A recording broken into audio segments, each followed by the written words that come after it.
Assalamu alaikum. Assalamu alaikum, everyone.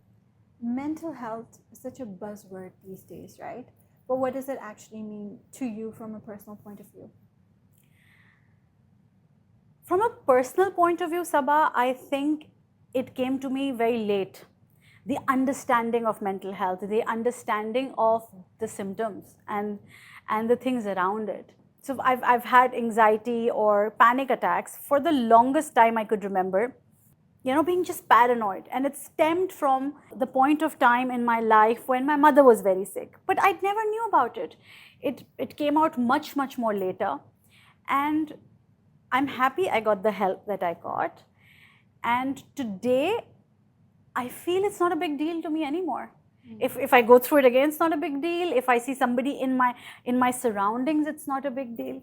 What about you, Saba? Like you, I never stopped in my life to recognize that I was having mental health issues, so to speak. Obviously, everyone talks about COVID and how it affected their mental health.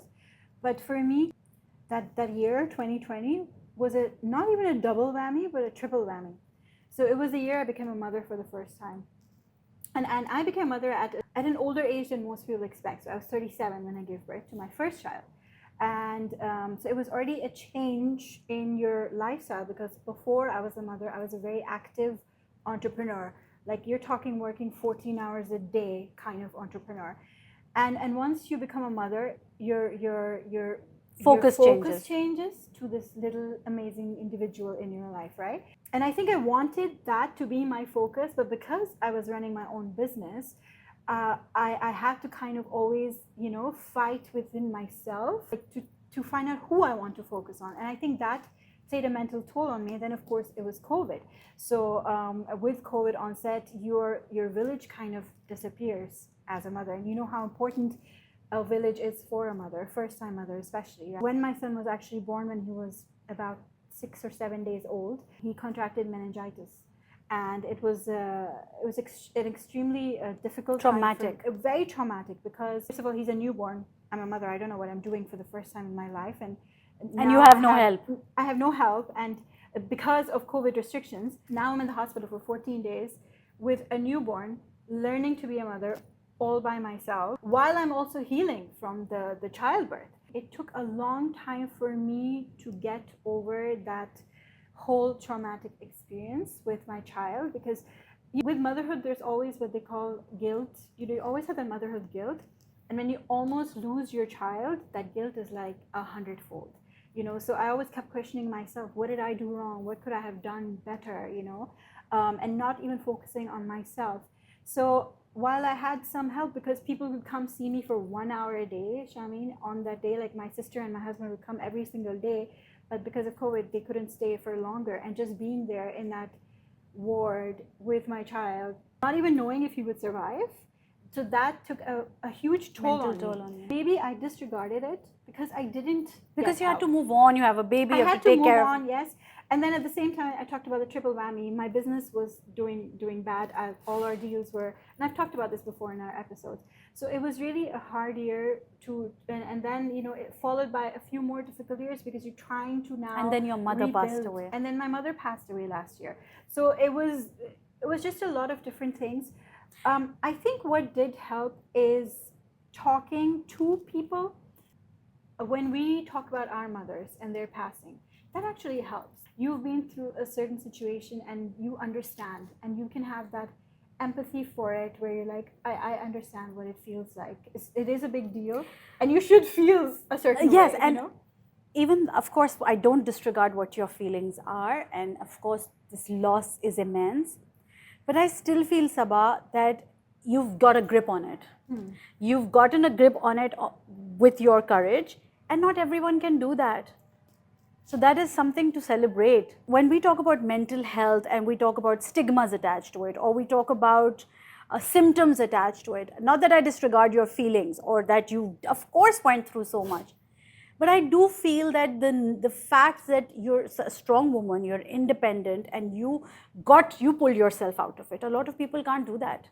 But looking back at it, I think I should have gotten help. Like, why didn't I? Yes. Why didn't I? Like, why? Growing up, I've always been a DIYer. Like, I got this. I'll do it. I'll make it happen. I'll do some jugaad with it. So I think maybe I treated my mental health the same way, and I feel like it could have been better if I had just asked for help. Asking for help is one of the most difficult things for me. One of our guests in a previous episode talked about how asking for help should be the first thing. It should be the norm. It should be the norm. And the first thing you should maybe do is understand your symptoms. Like, of course, refer back to our episode, our guest episode, to understand that, you know, a simple thing like not sleeping properly, or the simple thing like anxiety or social anxiety, and it's not a big deal. Everyone goes through it. I mean, everyone goes through it. Just because we both are checking now, it doesn't mean we have a problem. Yeah, it's just that that's a way people react. That's a symptom. For example, men, there may be some men who have suffered loss, but they don't have depression, they don't have anxiety, but they get angry very fast. Yeah. That is a symptom. So I really wish that people recognize this and get help where they need to get help. And I feel like just that part, recognizing it, being aware of it, that I'm going through something, is sometimes enough. Like, being aware of it. Sometimes enough, and saying, okay, I am going through something. This is why I'm reacting this way and why I'm feeling this way. Because once you admit that, then you can start that journey of healing and not reacting that certain way. So let's actually talk about that, Shahmeen, because when people come to us, so I've had people in my life come to me with, you know, when they've been going through a mental health problem. I've had a friend who, you know, a very dear friend who used to work with me, and she went through a very long bout of depression. And I remember some days she couldn't even get out of bed, and I would constantly, you know, be in touch with her, and I'd be like, okay, what can I do? I'm going to tell you some things that I feel like I did right, so I know what to do next when somebody comes to me. Is I would always check up on her. I would always make sure that every single day I put in a message or a call or go drop in to see her, to see how is she doing. Is she doing well? I would never tell her to get over it. I would never tell her that it's okay, everything will be fine. I'd just be there with her and tell her, look, if you want to talk about some things, I'm right here. I'm available when you need me. And sometimes I'd take her breakfast. Like, you know, I'd be like, oh, you haven't eaten? Yeah. I'm going to bring And I breakfast think for a you. lot of that care that you show to someone who is going through gives the other person a lot of strength. Yeah. Here's what I want to tell people who are approached by someone and they want to talk about their mental health, or they feel that they're not okay. And remember, this person is already vulnerable. This person already knows they have a problem, and they are coming to you for shelter. And they've probably come after a fight, a jung in your head, a fight in your head. And it's been very difficult to come and talk about it. Please don't tell them you're okay. Please don't tell them get busy, you will be okay. Please don't tell them have tawakkal, be grateful, you have so much. Yeah. Because that, you know what that does? That tells the person you don't have a problem. Yeah. You are the problem. It also gives you a lot of guilt, I think. Guilt. Why am and I'll tell you something. What happens is that you hindered their journey. Yeah. You could have helped them there and then, but you prolonged their agony because they came to you because they valued you. Mm. If you don't know about mental health, you don't understand mental health, you don't recognize mental health, just step back. Yeah. Just tell them, sorry, I don't have an advice for you. Yeah. Please don't advise them and say, please get busy. A lot of time when people come to you or you go to people, you're not going for advice. Sometimes you just want someone to hear you out and actually validate that what you're going through exists. It exists. It's not just in your mind. And it's very sad that people who've never experienced mental health, or listen, everyone goes through it. Everyone goes through something. Everyone will go through some, let's say they've had a tough year, they've lost somebody they love, some tragedy, a job crisis, and somebody may develop, let's say in stress, people develop diabetes, or they develop blood pressure and all. You may have developed blood pressure for the same thing that I'm getting anxiety for. So don't dismiss people's feelings. And I really wish, and I recognize that a few of my friends even have certain symptoms. I've tried to help them. Someone has understood, someone has not understood, that's fine. I recognize and I'm aware, and I keep making myself aware, and then I want to help them. There's so many other things that we do unconsciously, Saba.